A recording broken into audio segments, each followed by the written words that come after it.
My next guest coming to the stage is known in the wrestling figure community as the queen of figures. And in the podcast world, she's known as the queen of podcasting.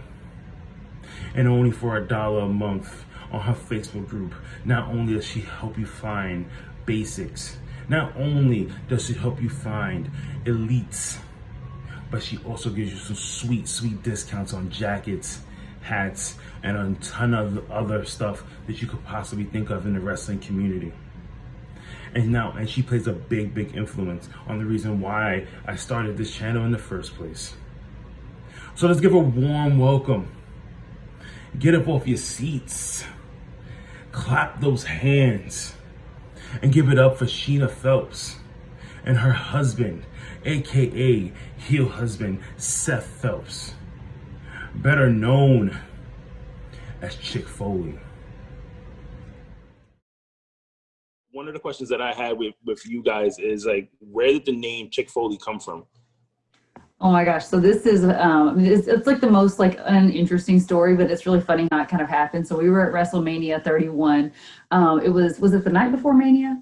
Yeah, it was the night before Mania. We did a bar crawl in downtown San Jose. Yeah.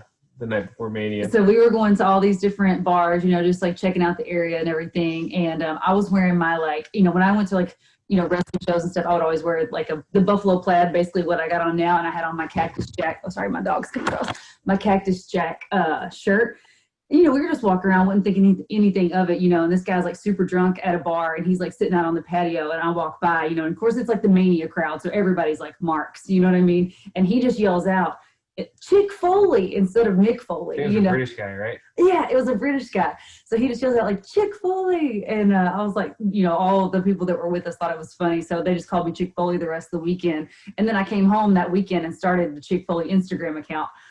So it just kind of like grew from there. Like I had no idea it would turn into what it's turned into today. But yeah, pretty like simple story, but it's just funny how like that kind of translated into everything that it is now, Yeah, because I always wonder, because I know when I first got on the page and I saw it, I was like, oh, CHICKFOLEY, and I was just like, and then I looked and then I seen your love for Bret Hart, so I was like, why didn't she name him something maybe like the Hart Foundation or something? Mick Foley was her favorite growing up. Yeah. That was like her favorite growing up. She kind of developed a love for Bret Hart a little bit later on in life. Yeah, so it's like I love Mick Foley. I loved, all the hardcore legend is like my dude, you know what I mean? Which is why I was wearing a Cactus Jack shirt. So I mean, I've always loved Mick Foley.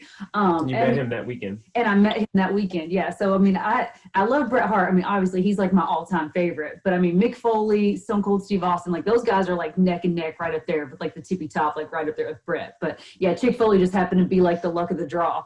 So if I would have ran into somebody else, the account could be called something else. For all we know.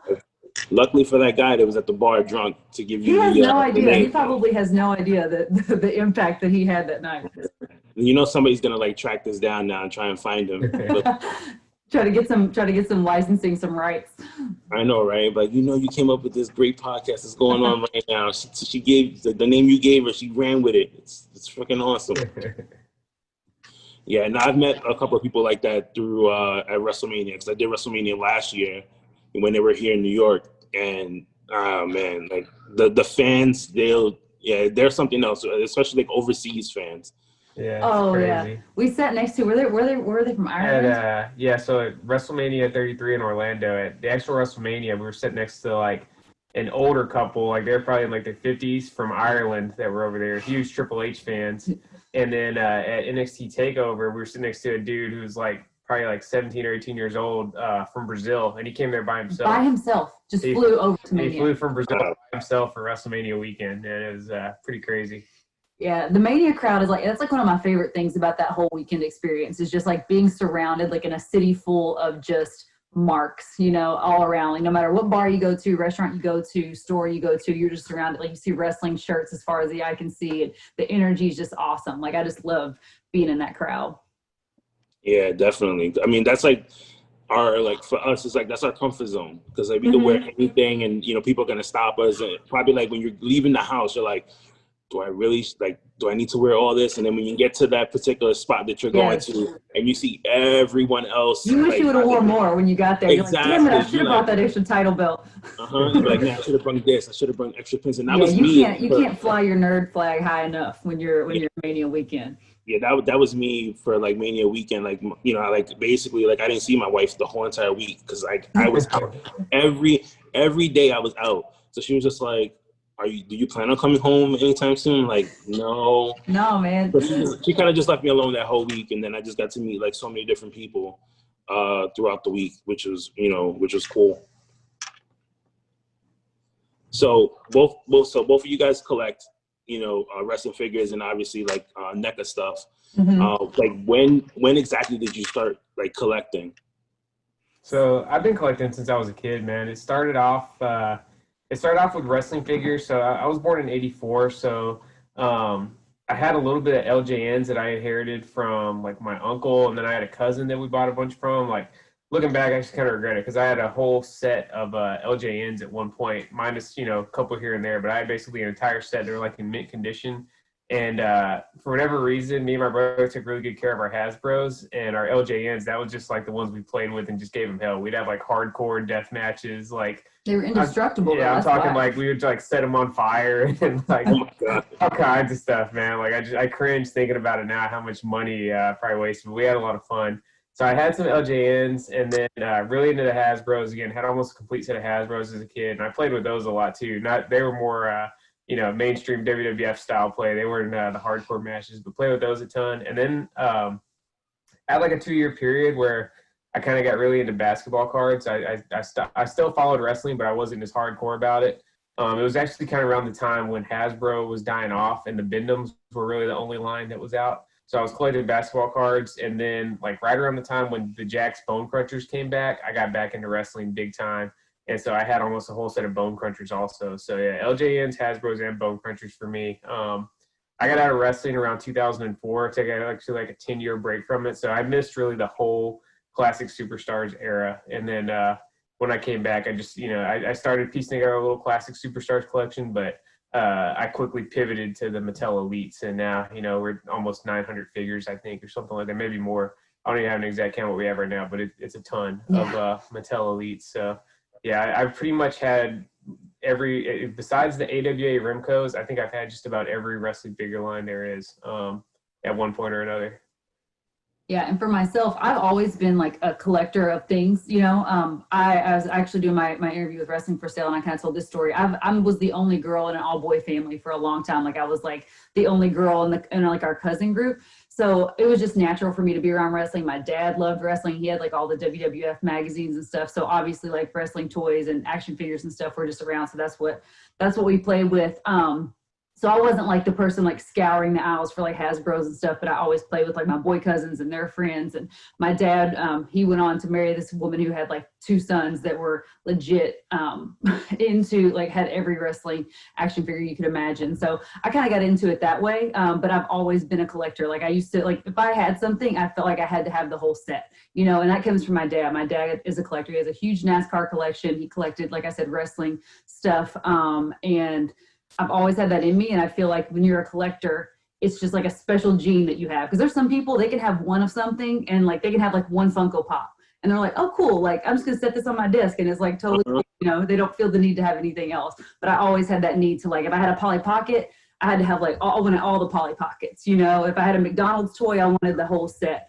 So I've just been a collector like that. And so when he got back into, obviously, like we took a break of wrestling about the same time. We went to high school together.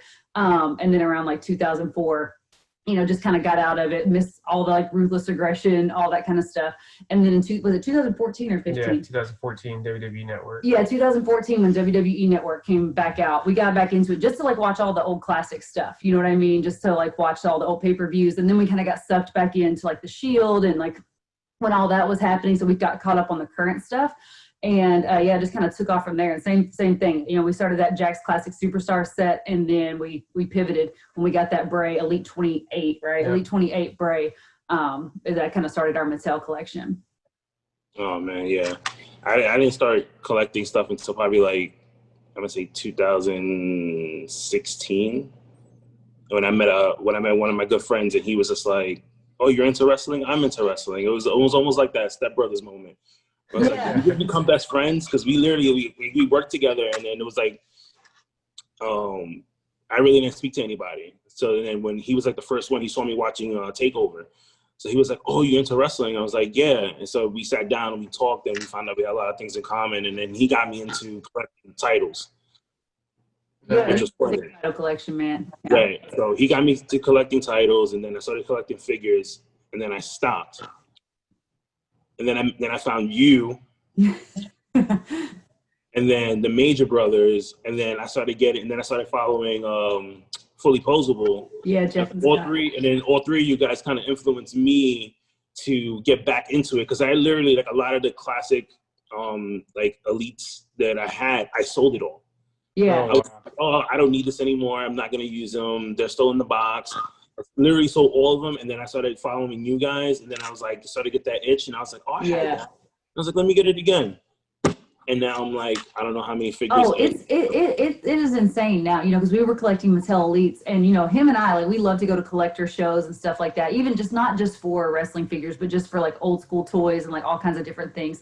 And I collect a lot of different things outside of wrestling toys too, but all the Hasbros that we've like passed over the years, and like all the things now that are like skyrocketed in value, and they were still expensive back then, but we were like, man, that's a little bit too high for that. But looking back now, knowing what the market is now for those things, like seeing it, we're like, oh my God, how many did we pass over that are just like, you know, now are like near impossible to find, especially like the ones that are MOC.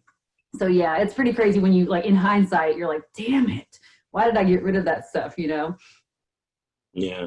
So I always find it interesting because, you know, once I started to get to know you guys, you know, outside of the show, and I was just like, wait, both of them, they're husband and wife. They both like wrestling. They both collect. That's very rare, because like I collect and I watch wrestling, and my wife doesn't. She kind of like, she's a casual fan. She'll come in, maybe like on a WrestleMania, Royal Rumble, she'll sit down and she'll be like, oh, okay, I'll watch it. But to have both of you guys into the same thing, like, how did you guys meet? So we met in high school. He's a military, like our families are from the same area, but his family, his dad was in the military, so they traveled around everywhere. And then he came back to high school in like our sophomore year, right? Halfway through our freshman year. Oh, halfway through our freshman year. And then we started dating at the end of our senior year. And, you know, I think what makes us compatible is we're the type of people that when we get into something, we really get into it. You know what I mean? So when we decided like we're getting back into wrestling, like we were both like, yeah, let's do it. You know, we kind of just dive in head first, and we go all in on the things that we're passionate about and our hobbies and stuff like that, just because I feel like it just keeps life interesting. You know, when you're passionate about things, you have fun hobbies that you do. I think it just keeps things, you know, fun and light. And I think that's one thing that we both have in common, is that when we go in for something, we're all in, you know? Oh, yeah. So, yeah. So, yeah, because it was funny to me, because I looked and I was just like, okay, like, oh, that's so nice. And I remember talking to my wife about it, and she was like, oh, that's nice. She kind of gave me this face like, he's going to talk about wrestling again. And I was like, no. So that's why people always ask me, is like, why did I start my Instagram page? And I was just like, oh, it's just a way to like to talk about wrestling with other people. Yeah. And not bug my actual friends with like. It's an outlet. Yeah, that's exactly what happened. Like I didn't want to, like, you know, because I want to interact with people who are passionate about it, because like the people that are like on my Sheena Phelps page, like they don't care. You know what I mean? They're like, cool, like I'm glad, like they love me whether I'm into wrestling or whatever I'm into. Like they know I'm a passionate hardcore nerd and they love that about me, but they don't care like who won the title at NXT TakeOver. You know what I mean? So that's why I created that space on the internet, to just like have somewhere where I could like meet other people. And I've met so many awesome people. Like I said, I mean, just like, you know, guys like you, and I mean, all the connections that we've made, it's just been incredible through that, you know, one decision to make that account. So I think there's something to be said for, you know, if you have a passion or a niche or something that you're into, like finding those like-minded people, right? Because you can feel like you're all alone in it. And it doesn't have to just be wrestling or action figures or whatever, but there's a community out there for every little thing that you're into. So just kind of like seeking those people out, and it really helps you just like stoke the fire for your passions and your hobbies. Oh yeah, that's so true. Because like, you know, the more and more I get into like digging into this hobby of wrestling and just like pinpointing like who I want to talk to next, is just like the doors keep opening. You have people who collect you guys collect only like ring worn stuff. And I'm like, okay, that's pretty expensive. And then you get into, championship titles, and that's really expensive as well. And I started off that way. I was just like, yeah, no, I'm going to have to scale back, because it's like buying a title, buying titles for like $400 or $500, sometimes even $600. Yeah, it's a lot. So then I was just like, I'll get into wrestling figures. And now that's becoming expensive, because I'm like constantly because it's nonstop, dude. They're just rolling them out, man. There's no breaks anymore, because now there's like more companies, right? Like now companies are rolling them out. So it's just like, you got Super 7, you got freaking Jazzwares, you got Mattel. So it's not one man in town anymore, So it's pretty crazy. Yeah. So here's one thing that I want to know. So you started a CHICKFOLEY page, obviously, just to, throw more wrestling content out there. Did you think after just like starting this page that you'll be such a big influence in the wrestling community? No, not at all. Like I said, I literally just started it just to have a place to like post photos and stuff that weren't like of my dog. And, I didn't even have kids at that time.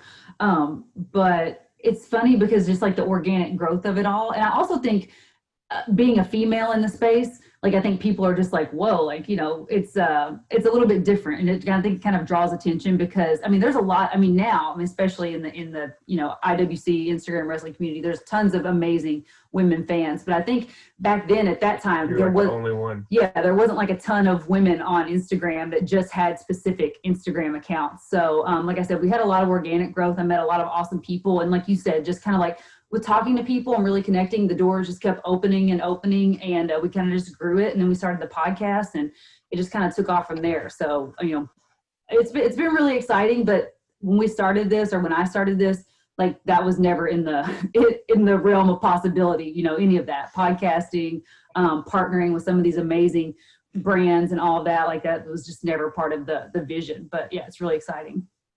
Yeah. So Seth, when she came to you with the idea of starting a podcast, what was your initial reaction to all of this?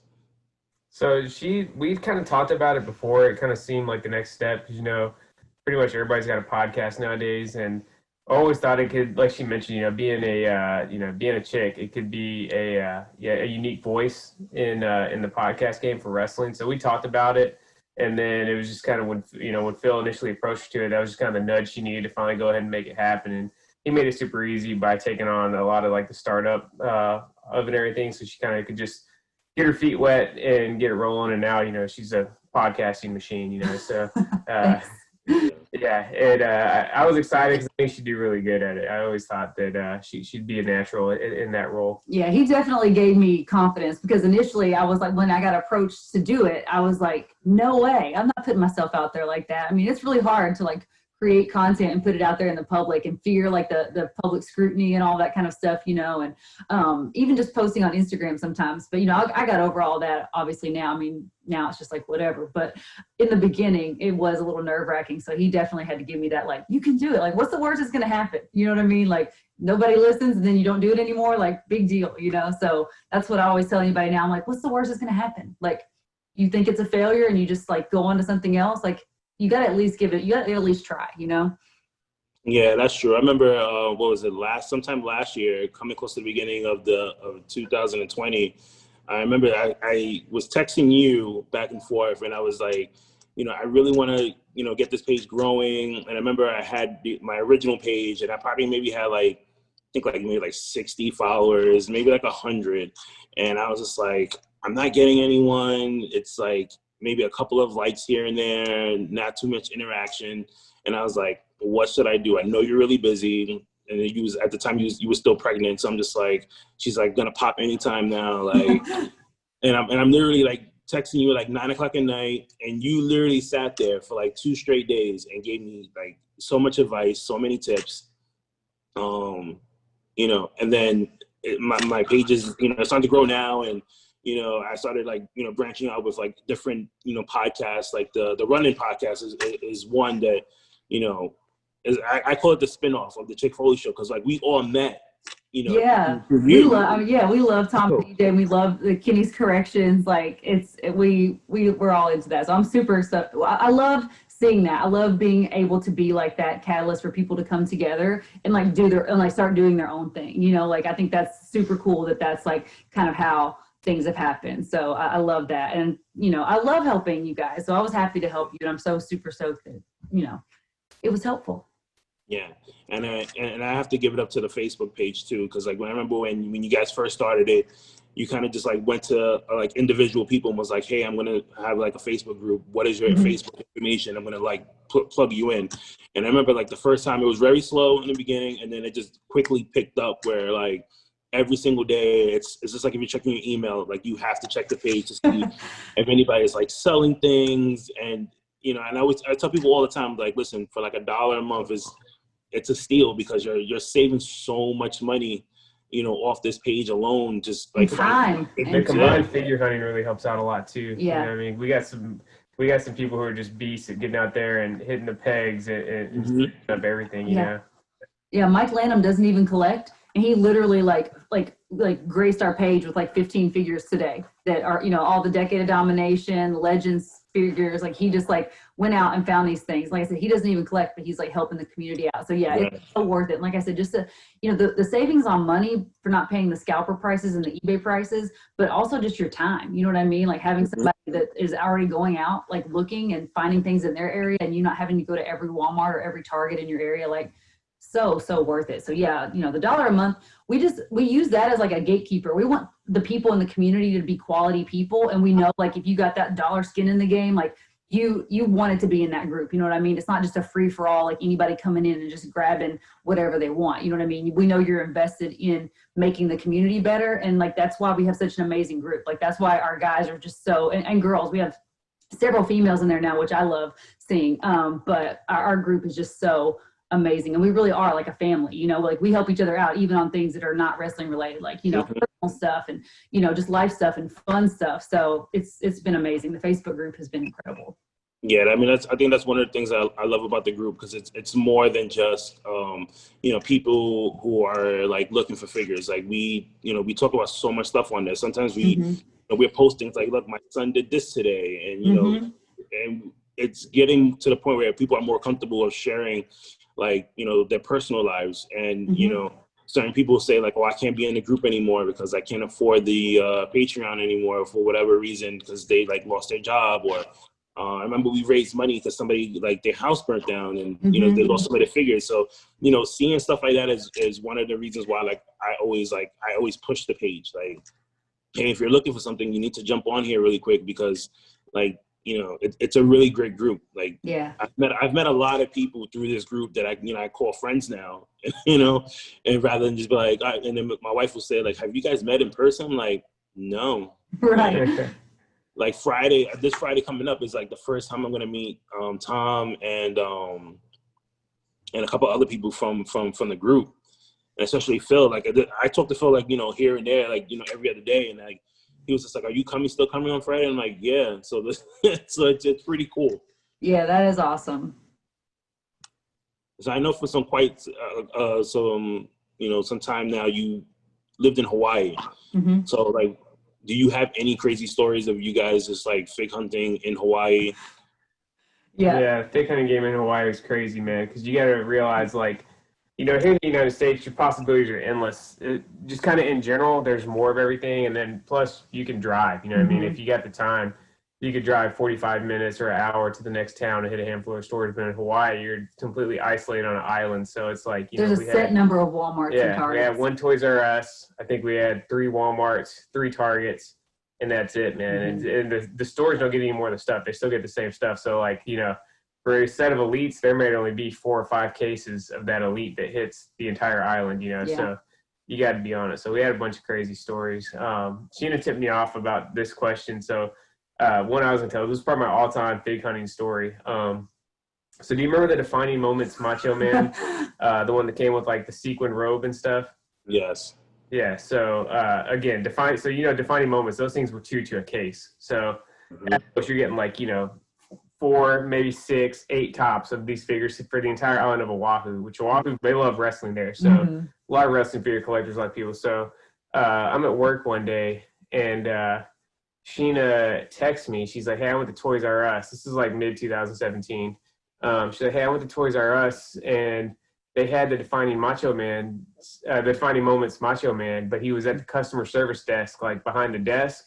And she said the lady told me that he was on hold for somebody. Mm-hmm. And so I'm like, shit, you know, like that sucks that, you She know, gave me his got him name, on right? hold. Or did she give me his name? Yeah, she gave you his name. Yeah, she said, some guy called and held him for, she said a guy named Steve called. Steve, yeah. Yeah, and held him for his friend.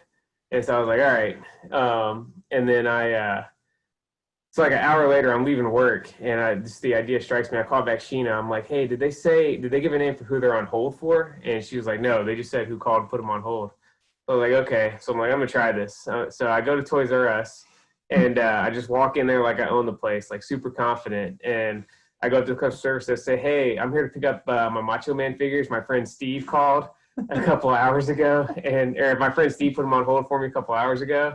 And so they look at me kind of funny, and they're like, okay. And so I straight up jacked some dude's figures, and they ended up selling them to me.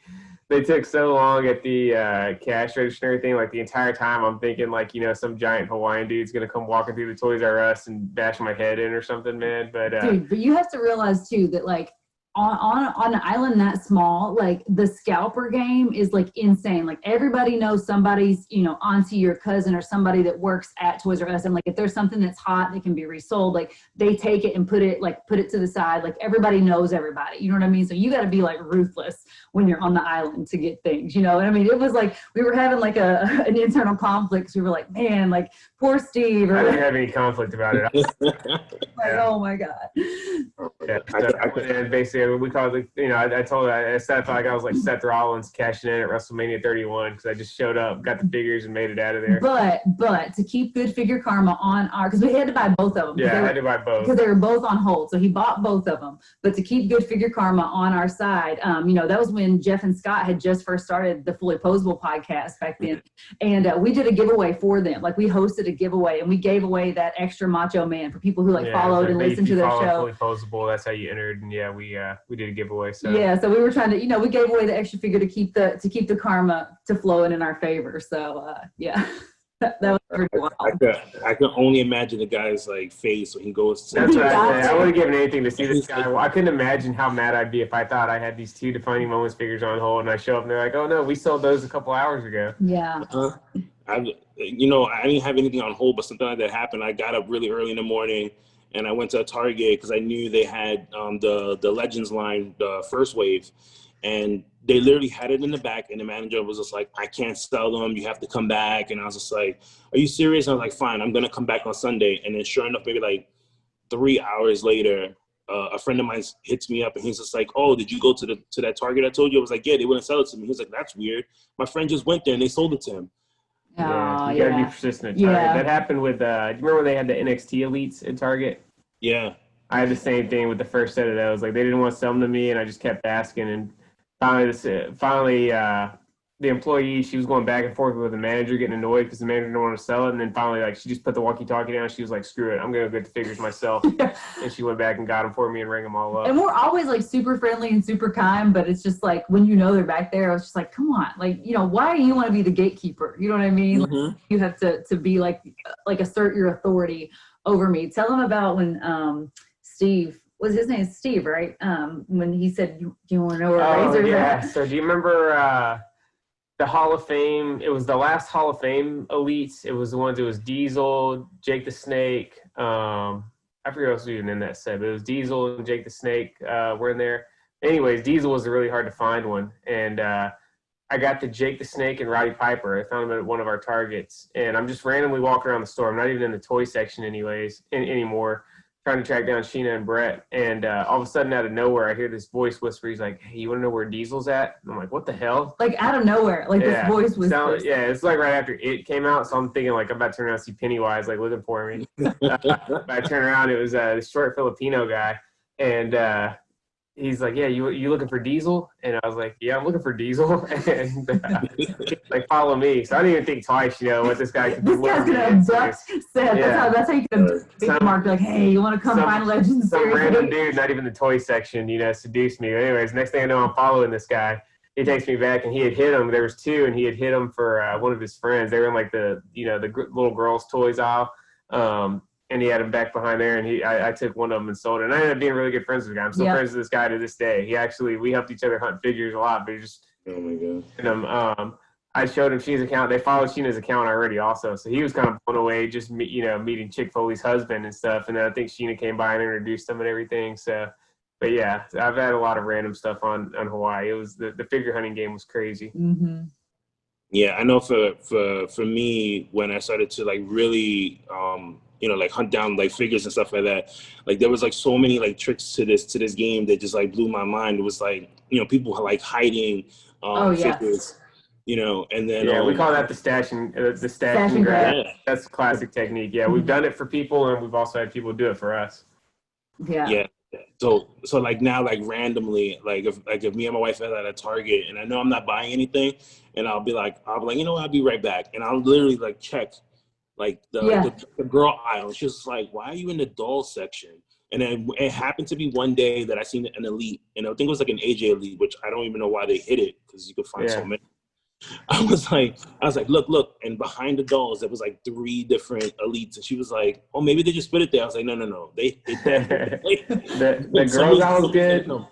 The Legos and the Nerf aisles are good too, because they got some huge boxes in the Legos and Nerf aisle and stuff. So yeah, I've found figures before like that. Like if I see on like BrickSeek or Pop Finder they're in stock, and then you go to the store and you don't see them anywhere. I've had before where I look around and I'll find 1 or 2 Elites hidden and stuff. So yeah, it's crazy, man. What figure were we going to? And we went to the wrong Toys R Us, and then we had to like race across the island to get the other Elite 38 Macho Man. It was another Macho Man, another Toys R Us Macho Man. We saw that the numbers changed. This was like in the middle of the night, before kids. We were like, it was the middle of the night. We saw the night. Well, no, we saw somebody. It was a collector that we knew lived in Hawaii. Posted that they had it, and we just made a guess. We had to guess which Toys R Us he was at, and so we take off racing to it, and then suddenly find out like he actually DM'd us while we were on the way. He's like, no, it's at this Toys R Us. We had to bust a U-turn. It's like 10:30 at night. This is like holiday season when Toys R Us was still open until midnight.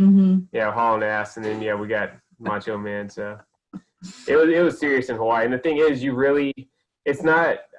really kind of slowed down figure hunting a lot since we've been here, because it's not that big a deal to just pay shipping. If they have something in stock at ringside, it's not the biggest deal. But when we're in Hawaii, like you end up paying like $12 or $15 extra to get these figures shipped out to you. So yeah, you really want to avoid having to buy something from the mainland and get it shipped out. A lot of people won't even like ship. Like if you buy stuff off of eBay, I don't know if they think it's like another country or whatever, but like a lot of people won't even offer shipping to Hawaii.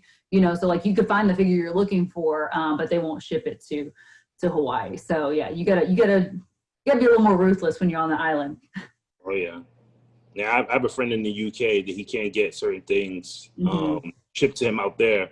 So we end up like doing a little trade. Like if I can't find something, he'll look for it for me. Like just like things that they sell out, out there that I can't get here, like non-wrestling related. And then everything that's wrestling related just like comes to my house, and my wife thinks that it's all me, and I'm like no, I'm getting money for this, boo. I'm getting money. I promise. Yeah, so she'll be like, you got another package, like, because he'll buy things and then he'll tell me like, right when they're about to like deliver it. He's like, oh yeah, by the way, I have like this hat, because he collects all the WrestleMania hats. Nice. Oh wow. So every other day, I'm getting a package of a hat. So she's just Isn't that funny? It's just funny what people like. Like we talked about, like there's wrestling collectors, and then there's like so many different branches of things, and like like areas of things that people collect. Categories. It's pretty wild. Yeah, he collects WrestleMania hats. There's so many things that you can just like go down a rabbit hole. Yeah, that's true. So my last question is, out of all the figures you have, what is your top 5? Top 5. Well, and they could be custom. We can go back and forth if you want. We'll I'll go first off. One of my all-time favorite figure is the first Hasbro Bret Hart. I think it was Series 3 or Series 4 Hasbro, but it doesn't get any of like the kind of flair or anything on the gear. It's just a plain pink and black gear from like kind of represents the start of his singles run. I just played with that figure a ton. Like I played with that toy more than any other toy I've ever had as a kid. And I just love it, So that's probably number 1 for me. Yeah, now it's got special meaning too, because we actually had it. It was in the room whenever I gave birth to Brett. We had it like up on the little shelf, so it was like our little token, a little memento. I love the defining moments. Steve Austin with the camo jacket. I mean, it may be like not everybody's top favorite figure, but I just love that figure, like his jeans, the camo jacket, just that casual wear look. I just think like that's one of my favorite figures of Steve Austin. I like his other defining moments too, but I love that camo jacket. I'd say the Jax Bone Cruncher Series 2, the glow in the dark Undertaker. Love that figure a lot. Like I said, that's another one that takes me back. I just think Jax nailed it on that one. I don't know why, even though Undertaker never glowed in the dark, for whatever reason, the figure just made sense, and it's pretty awesome. So yeah, the Series 2 bone crunching action Jax Undertaker. Yeah, ringside exclusive pink and black attack Bret Hart from Royal Rumble '93. Like, it's just that figure is just iconic. I love that. Chalkline just released their matching entrance jacket, so I can match my my pink and black attack Bret. So yeah, that's definitely one of my faves. Next one, I'll go the Galoob Sting. I think that was, as far as Surfer Sting goes, I think that was the best Surfer Sting figure. I don't know who Galoob had doing the sculpts, but all their sculpts were just like super, like they still hold up some like the best face sculpts those wrestlers ever had. So Galoob Sting, he was probably number 2 to Hasbro Bret Hart for like the most pushed guy in my figure fed when I was a kid. All right, I think that's 5, but I'll go with one more. I'm going to say, just on a personal level, they're not the best figures in the world, but just for sentimental value, he got me a triple threat, Jack's triple threat series. It's still in the box. It's the only MOC figure that I have, but it's a Mick Foley set. It got Mick Foley, Cactus Jack, Mankind, and Dude Love, and it's autographed by all 3. So it's got his Mankind autograph, his Dude Love autograph, and his Cactus Jack autograph. So that's just like one of my personal favorite pieces, and it was a KB's toy exclusive set to let you know how old it is. Yeah. Oh yeah, that's pretty old. Yeah. Oh man, but thank you for taking the time out, sitting down and sharing some stories. Yeah, man. So if people who are watching this don't know you yet, obviously after watching this, so you want to like plug in your socials or where they can find you? Yeah, for sure. So you can find me on Instagram at CHICKFOLEY. You can follow our Twitter. It's at CHICKFOLEY Show. The MVP, Marco Denton, my co-host, he runs the CHICKFOLEY Show Twitter. Awesome. You can find the Heel Husband here at Seth Phelps. Just post sneakers and fishing and the kids and stuff, but he's got a pretty interesting Instagram too. So at Seth Phelps, and then you can find our podcast on anywhere you listen to podcasts, Apple, Spotify, or iTunes, Spotify, all the places. So you can go to chickfoleyshow.com to join our Facebook group, like Kenny talked about. So you can go there and read all about it and join the fam. All right, thank you so much. Thanks Kenny. Man. Have a good night.